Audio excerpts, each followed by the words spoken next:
ಮೊದಲನೇದಾಗಿ ಮೇಷರಾಶಿ. ಮೇಷರಾಶಿಯವರಿಗೆ ಇವತ್ತಿನ ದಿವಸ ಧರ್ಮ ತ್ರಿಕೋಣದಲ್ಲಿ ಚಂದ್ರ ಇರತಕ್ಕಂಥದ್ದು, 9ನೇ ಮನೆಯಲ್ಲಿ, ಗುರುವಿನ ಮನೆಯಲ್ಲಿ, ಮೂಲಾ ನಕ್ಷತ್ರದಲ್ಲಿ ಅಂದರೆ ಕೇತುವಿನ ನಕ್ಷತ್ರದಲ್ಲಿ ಚಂದ್ರನ ಸಂಚಾರ ಆಗ್ತಾ ಇರತಕ್ಕಂಥದ್ದು ತುಂಬ ವಿಶೇಷವಾಗಿರತಕ್ಕಂಥ ದಿವಸ ಇವತ್ತಾಗಿರುತ್ತೆ. ಇವತ್ತು ನಿಮ್ಮಲ್ಲಿರತಕ್ಕಂಥ ಈ ಒಂದು ಆಧ್ಯಾತ್ಮಿಕವಾದಂಥ ಭಾವ ತುಂಬ ಜಾಗೃತವಾಗುತ್ತೆ, ದೈವಿಕವಾದ ಭಾವನೆಗಳು ಜಾಸ್ತಿ ಆಗುತ್ತೆ. ಇವತ್ತು ದೇವತಾ ಕಾರ್ಯಗಳಲ್ಲಿ, ಧರ್ಮ ಕಾರ್ಯಗಳಲ್ಲಿ ತೊಡಗಿಸ್ಕೊಳ್ತೀರಾ.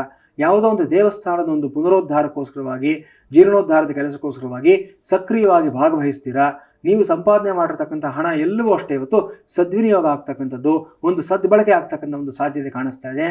ಅದೇ ಪ್ರಕಾರ ಇವತ್ತಿನ ದಿವಸ ವಿಶೇಷವಾದ ವಿದ್ಯೆಗಳನ್ನು ಕಲಿಬೇಕು ಅಂತ ಆಸಕ್ತಿ ಇರತಕ್ಕಂಥವರು, ಈ ಒಂದು ಆಧ್ಯಾತ್ಮಿಕವಾದ ವಿಚಾರಗಳು, ಜ್ಯೋತಿಷ್ಶಾಸ್ತ್ರ ಆಗಬಹುದು, ವಾಸ್ತುಶಾಸ್ತ್ರ ಆಗಬಹುದು, ವೇದಾಂತ ಆಗಬಹುದು, ಇವುಗಳನ್ನೆಲ್ಲ ಕಲಿಬೇಕು ಅಂತ ಪ್ರಯತ್ನ ಮಾಡತಕ್ಕಂಥವ್ರಿಗೆ ಅದ್ಭುತವಾದ ಯಶಸ್ಸು, ಒಂದು ಲಾಭಗಳು ಎಲ್ಲವೂ ಸಹ ಲಭಿಸ್ತಕ್ಕಂಥದ್ದು ಗೋಚರವಾಗ್ತಾ ಇದೆ.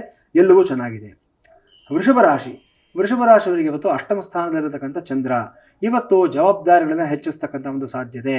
ಇವತ್ತು ನಿಮ್ಮದಲ್ಲೇ ಇರತಕ್ಕಂಥ ಕೆಲವೊಂದು ಜವಾಬ್ದಾರಿಗಳು ನೀವು ಹೊರಬೇಕಾದಂಥ ಒಂದು ಸಂದರ್ಭ ಇವತ್ತು ಗೋಚರವಾಗ್ತಾ ಇದೆ. ಅಧಿಕಾರ ವರ್ಗದಲ್ಲಿ ಇವತ್ತು ನಿಮ್ಮ ಬಾಸು, ನಿಮ್ಮ ಸುಪೀರಿಯರ್ಸು ಯಾರಿರ್ತಾರೆ, ಸ್ವಲ್ಪ ಮಟ್ಟಿಗೆ ಇವತ್ತು ನಿಮ್ಮ ಮೇಲೆ ಅವರ ಕೋಪಗಳನ್ನು, ಆಗ್ರಹವನ್ನು ತೋರಿಸ್ತಕ್ಕಂಥ ಒಂದು ದಿವಸ ಇವತ್ತಾಗಿರುತ್ತೆ. ಕಾರಣ ಏನು ಅನ್ನೋದನ್ನು ನಾವು ಪ್ರಶ್ನೆ ಮಾಡೋದಕ್ಕೆ ಆಗೋದಿಲ್ಲ. ನಂದೇನೂ ತಪ್ಪಿಲ್ಲ ಅಂತ ನೀವು ನೇರವಾಗಿ ಹೇಳೋದಕ್ಕೆ ಆಗೋದಿಲ್ಲ. He is having a bad day, ಇದನ್ನು ಅರ್ಥ ಮಾಡ್ಕೋಬೇಕು. ನಿಮ್ಮ ಬಾಸ್ ಅಂತ ಅಥವಾ ನಿಮ್ಮ ಸುಪೀರಿಯರ್ಸ್ ಯಾರಿರ್ತಾರೆ ಅನ್ನೋದು. ಮತ್ತೊಂದು ವಿಚಾರ ಏನಂದರೆ, ಬಾಸ್ ಈಸ್ ಆಲ್ವೇಸ್ ರೈಟ್ ಅಂತ ಒಂದು ಮಾತನ್ನು ಹೇಳ್ತಾನೆ. ಬಾಸ್ ಅನ್ನತಕ್ಕಂಥವ್ರು ತಪ್ಪಾಗಿದ್ದರೂ ಸಹ ಅವರು ಕರೆಕ್ಟಾಗೇ ಇರ್ತಾರೆ. ಕೆಲವೊಂದು ಸಂದರ್ಭಗಳಲ್ಲಿ ಮೌನವಾಗಿರ್ತಕ್ಕಂಥದ್ದೇ ನಮ್ಮನ್ನು ಕಾಪಾಡ್ತಕ್ಕಂಥ ಒಂದು ವಿಚಾರ ಆಗಿರುತ್ತೆ. ಎಲ್ಲ ಮುಗಿದ ಮೇಲೆ ಸಾಯಂಕಾಲ ಚೇಂಬರ್ ಕರೆದ್ಬಿಟ್ಟು ಹೇಳ್ತಾರೆ ಅವ್ರಿಗೆ, ಯಾವುದೋ ಮೂಡಲ್ಲಿದ್ದೆ, ನಾನು ನಿಮ್ಮ ಮೇಲೆ ಕೋಪದಲ್ಲಿ ರೇಗಾಡ್ಬಿಟ್ಟೆ, ಏನು ಅನ್ಕೋಬೇಡಿ ಅಂತ. ಅಲ್ಲಿವರೆಗೂ ತಾಳ್ಮೆಯಿಂದ ಇರತಕ್ಕಂಥದ್ದು ನಿಮ್ಮ ಒಂದು ಜಾಣ್ಮೆ ಆಗಿರುತ್ತೆ. ಇನ್ನು ಮಿಥುನ ರಾಶಿಯವರಿಗೆ ಇವತ್ತು ಸಪ್ತಮದಲ್ಲಿರ್ತಕ್ಕಂಥ ಚಂದ್ರ, ಅದರಲ್ಲೂ ಸಹ ಗುರುವಿನ ಮನೆಯಲ್ಲಿ ಮೂಲಾ ನಕ್ಷತ್ರದಲ್ಲಿ ಚಂದ್ರನ ಸಂಚಾರ ಆಗ್ತಕ್ಕಂಥದ್ದು ತುಂಬ ವಿಶೇಷವಾಗಿದೆ. ಇವತ್ತು ನಿಮ್ಮ ಕಾಂಟ್ಯಾಕ್ಟ್ಸ್ ಆಗಲಿ, ನಿಮ್ಮ ಇನ್ಫ್ಲೂಯೆನ್ಸ್ಗಳಾಗಲಿ, ಅಥವಾ ನಿಮ್ಮ ಇರತಕ್ಕಂಥ ಒಂದು ಸೋಷಿಯಲ್ ಸರ್ಕಲ್ ಆಗಲಿ, ಎಲ್ಲವೂ ದೊಡ್ಡ ಮಟ್ಟದಲ್ಲಿ ಬೆಳೆಯತಕ್ಕಂಥ ಒಂದು ದಿವಸ ಇವತ್ತಾಗಿರುತ್ತೆ. ಏನೇ ಸಮಸ್ಯೆಯಲ್ಲಿ ಸಿಕ್ಕಾಕೊಂಡ್ರು ಅಷ್ಟೇ ಇವತ್ತು ನಿಮಗೆ ಪಾರ್ ಮಾಡೋದಕ್ಕೆ ಅಲ್ಲೊಬ್ಬ ಏಂಜಲ್ ಇದ್ದೇ ಇರ್ತಾರೆ. ಇವತ್ತಿನ ದಿವಸ ಅಲ್ಲೊಬ್ಬ ಮೆಂಟರ್ ಇದ್ದೇ ಇರ್ತಾರೆ, ಒಬ್ಬ ಗಾಡ್ ಫಾದರ್ ಇರ್ತಾರೆ, ಅವರು ಕಾಪಾಡ್ತಾರೆ. ಎಲ್ಲವೂ ಚೆನ್ನಾಗಿದೆ, ಏನೂ ತೊಂದರೆ ಇಲ್ಲ ನಿಮಗೆ. 10ನೇ ಮನೆಯಲ್ಲಿರ್ತಕ್ಕಂಥ ಶನಿ ಮಾತ್ರ ಕೆಲಸ ಕಾರ್ಯಗಳನ್ನು ಸ್ವಲ್ಪ ಸ್ಥಗಿತ ಮಾಡ್ತಕ್ಕಂಥದ್ದು, ನಿಧಾನಗತಿಯಲ್ಲಿ ಸಾಗಿಸ್ತಕ್ಕಂಥ ಒಂದು ಸಾಧ್ಯತೆ ಇರುತ್ತೆ. ಶನೈಶ್ಚರ ಕವಚವನ್ನು ಹೇಳ್ಕೊಳ್ಳಿ, ಆಂಜನೇಯನ ಸ್ಮರಣೆಯನ್ನು ಮಾಡ್ಕೊಳ್ಳಿ, ಒಳ್ಳೆಯದಾಗುತ್ತೆ. ಕರ್ಕಾಟಕ ರಾಶಿಯವರಿಗೆ ರಾಷ್ಟ್ರಾಧಿಪತಿಯಾದಂಥ ಚಂದ್ರ ಇವತ್ತು ಗುರುವಿನ ಮನೆಯಲ್ಲಿರ್ತಕ್ಕಂಥದ್ದು. ಒಂದು ರೀತಿಯಲ್ಲಿ ಹೇಳಬೇಕು ಅಂತಂದರೆ, ಇವತ್ತು ನೀವು ಬಹಳಷ್ಟು ದಿವಸಗಳಿಂದ ಯಾರು ಸಪ್ರೆಸ್ ಆಗಿರ್ತೀರಾ, ಯಾರನ್ನ ಮುಂದಕ್ಕೆ ಬರೋಕ್ಕೆ ಬಿಡದೇ ಇರೋ ರೀತಿಯಲ್ಲಿ ತೊಡೆದು ಹಾಕಿರ್ತೀರಾ, ಅವಕಾಶಗಳೇ ಸಿಗದೆ ಯಾರ್ಯಾರು ನೊಂದಿರ್ತೀರಾ, ಅವರೆಲ್ಲರೂ ಇವತ್ತು ಫೀನಿಕ್ಸ್ ಥರ ಇವತ್ತು ಸ್ಫುಟಿ ಹೇಳಿರ್ತಕ್ಕಂಥ ಒಂದು ವಿಶೇಷವಾದ ದಿವಸ ಆಗಿರುತ್ತೆ ಇವತ್ತು. ಯಾರೂ ಎಕ್ಸ್ಪೆಕ್ಟ್ ಮಾಡಿರೋದಿಲ್ಲ ನೀವು ಈ ಮಟ್ಟದ ಒಂದು ಸಾಧನೆ ಮಾಡ್ತೀರಾ, ಈ ಮಟ್ಟಕ್ಕೆ ನಿಮ್ಮನ್ನು ನೀವು ತೋರಿಸ್ಕೊಳ್ತೀರಾ ಅನ್ನತಕ್ಕಂಥದ್ದು. ಅಂಥ ಅದ್ಭುತವಾದಂಥ ದಿವಸ ಇವತ್ತು.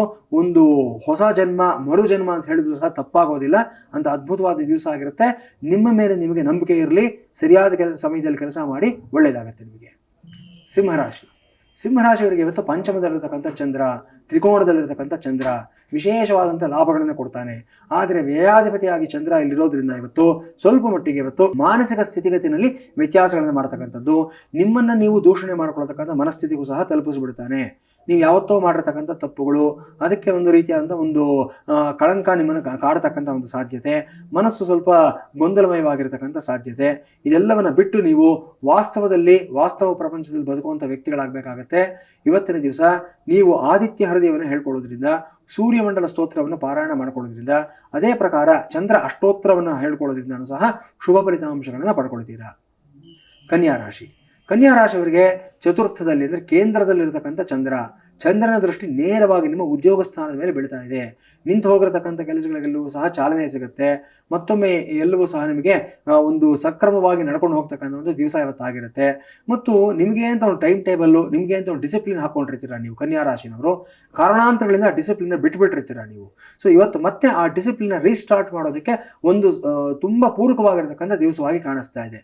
ರೈಟಿಂಗ್ ಆಗಿರಲಿ, ಸ್ಪೀಕಿಂಗ್ ಆಗಿರಲಿ, ಅಥವಾ ಒಂದು ಜಿಮ್ಗೆ ಹೋಗ್ತಕ್ಕಂಥದ್ದಾಗಿರಲಿ, ಅಥವಾ ಒಂದು ಫುಡ್ ಹ್ಯಾಬಿಟ್ಸ್ ಆಗಿರಲಿ, ಏನೇನೆಲ್ಲ ನಿಮಗೆ ಅಂತ ಒಂದು ಡಿಸಿಪ್ಲಿನ್ ಹಾಕ್ಕೊಂಡಿರ್ತೀರ, ರೀಸ್ಟಾರ್ಟ್ ಮಾಡಿ. ಖಂಡಿತವಾಗಲೂ ಇವತ್ತಿಂದ ಶುಭ ಫಲಿತಾಂಶವನ್ನು ಪಡ್ಕೊಳ್ತೀರಾ.